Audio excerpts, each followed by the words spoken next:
Howdy, y'all. Joe Hills here, recording as I was due in Nashville, Tennessee. You guys are going to be watching this after I record it, so you might not know that it's National Poetry Day, but it is. And you know what that means?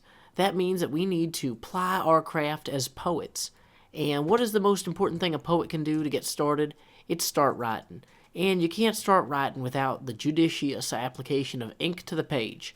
Like the ancient painters who would go out and seek the pigments they needed in order to craft the paints they needed, in order to craft the paintings that they desired to take from their mind's eye and share with the eye of the beholder, not the ancient D&D monster, although it's not really that old. I think D&D's from like the 60s or 70s, but you know what I mean. Like, we need to go and just find a bunch of squid and sacrifice them to the, I don't know, ocean depths or whatever here.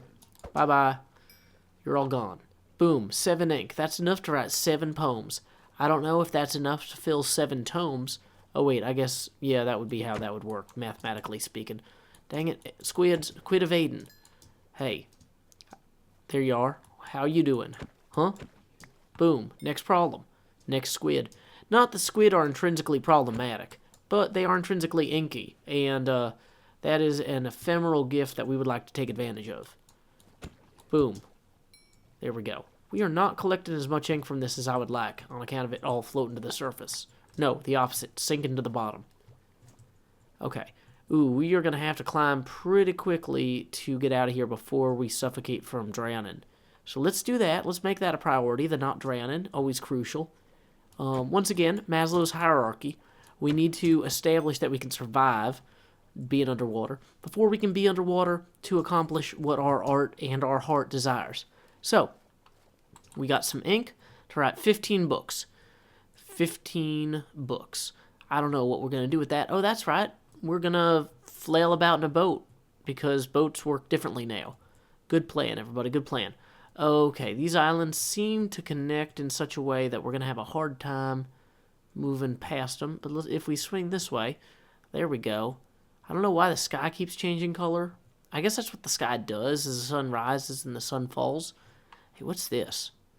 This looks pretty impressive. Are you full of squids too? Also guardians, probably. Yeah, let's... Oh, good, I've got mining fatigue somehow. Or mining bonus? I have haste too, so I'm better at mining. I guess because of that pillar of light. Let's see here. What we're going to do is we're going to go home.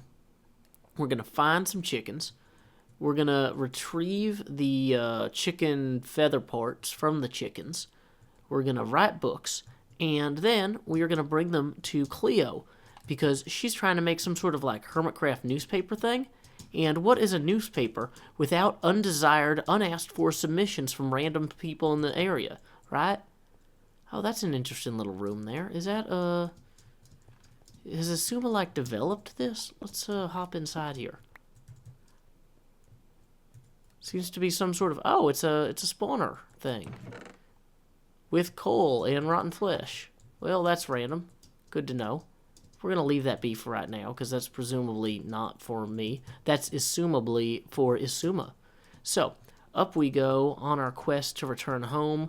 Onward, yo. Onward, ho.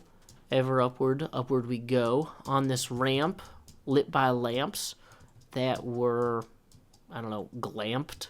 Is that a good word? No, they were clamped. Look, look, look. They're clamped to the surface. That's way better than glamped. Just pretend I never said glamped. I don't even know if that's a word. And if it isn't, we can always claim, dang it, I'm substituting all my C's for G's now. That is not how I want to go out, man. Okay, where were we? We need feathers. Hey, chicken. Hey, chicken. Boom. Okay. So now we got some feathers. I think I got more feathers in one of these baskets. Boom. Any other more feathers? Any other just random lamps that want to clamp? Okay. Good. Good, good, good, good. Okay. Here we are. This is process here. This is process. I'm going to take these sticks and these hardened clay and grab them accidentally. Oh, these take up individual inventory slots.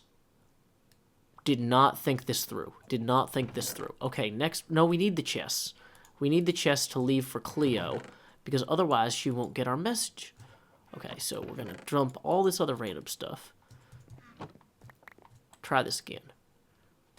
So the first poem I think I'm going to submit to Cleo is one that I wrote earlier today when I read about the Kepler space telescope detecting a supernova. So we're going to sign and close this. When the light-fast shine of a supernova reaches us, we have to wonder if, or how soon, the barely sublight survivor craft will reach us too. This is not a long poem. In fact, I wrote it to fit on Twitter, but I like it because it evokes a few things. It evokes a sense of wonder at the natural world, and it kind of embraces the way that, even though some people think science takes us further away from the natural world, in other ways it lets us experience the natural world in ways that our forefathers or forebears never actually could conceive of. Like seeing the video of the supernova, like at the moment that the sun exploded, not our sun, obviously, that would be a lot worse for everyone, was really interesting to me. But like, I was looking at it and I was thinking to myself, like, man, it would really be distressing if that was my planet, and like, if you were like leaving that planet shortly before the supernova exploded, and your craft, like your spaceships, could accelerate to almost the speed of light, then around the time that other planets like ours would see the thing blow up, would be like shortly as in like massive astronomical terms here, this might be 1,000 years, but like, for all intents and purposes, like shortly before the survivor craft showed up too, like the lifeboats or the last colony ships or the survivors, if there are any from this world or worlds. And I don't know, there's just something poignant about that I wanted to capture, and I tried it a few ways.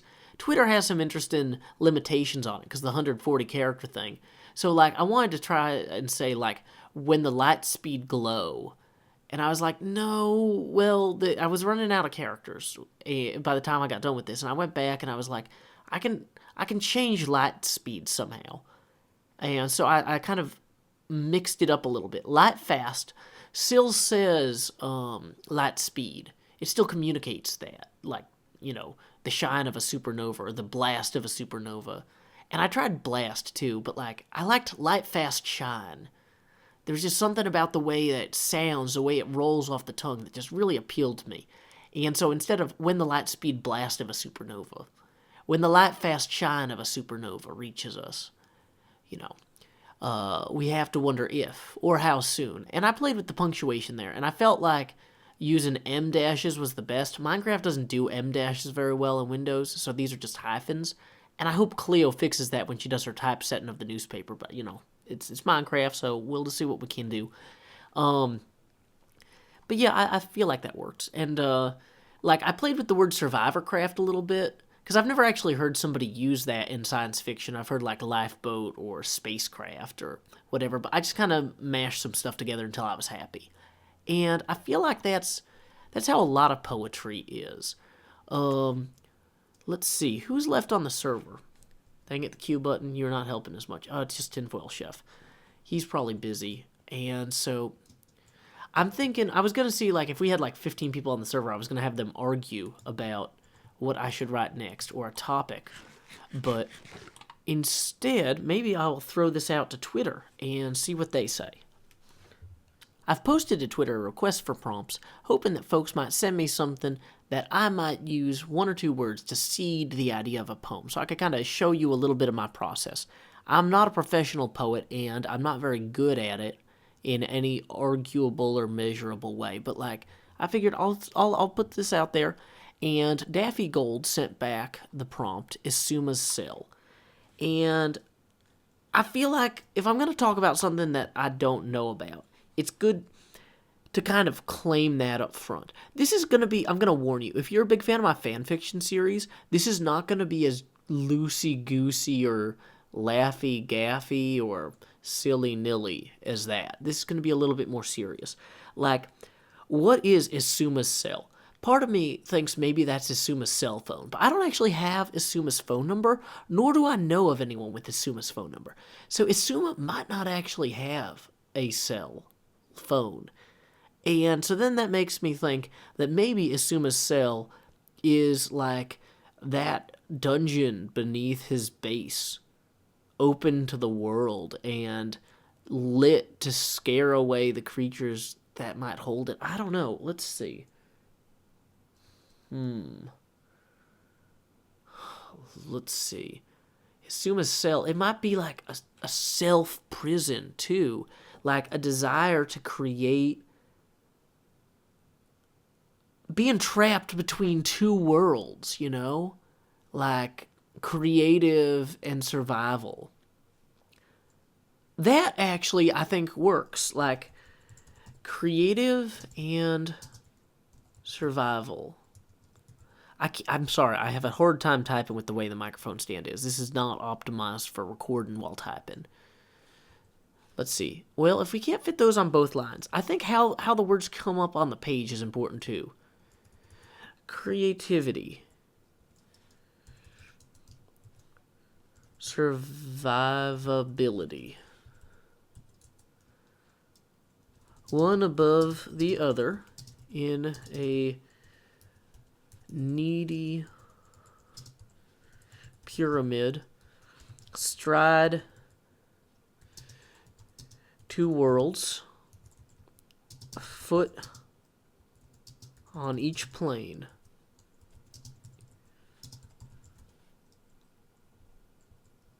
Isuma builds and builds again. See, this is not a great poem.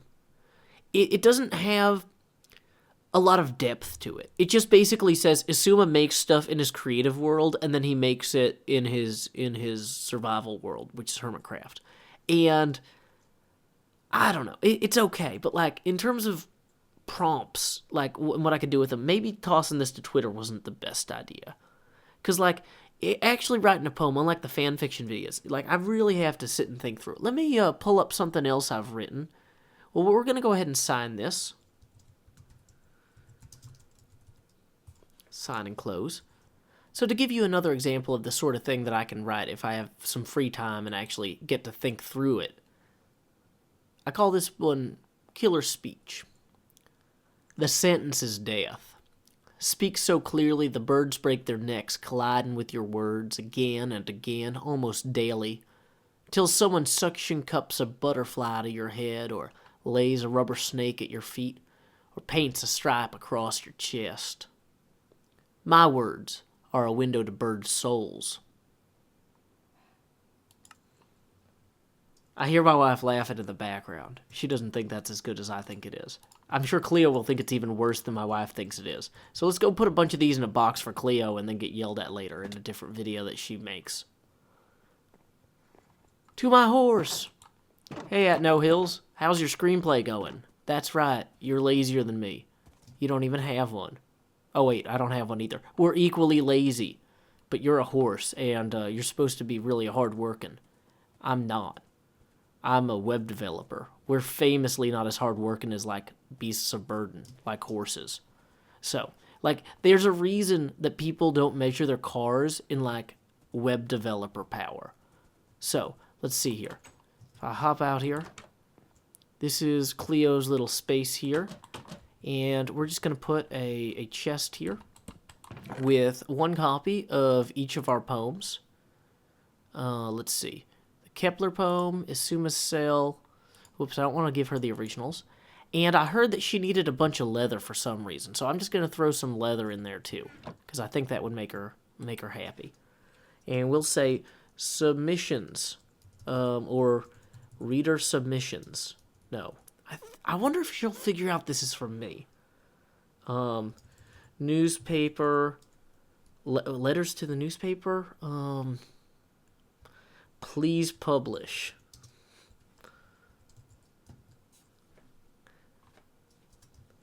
Okay, thanks. Bye. Yeah, that's good. Done. She'll figure out what that means. She's smart. Okay.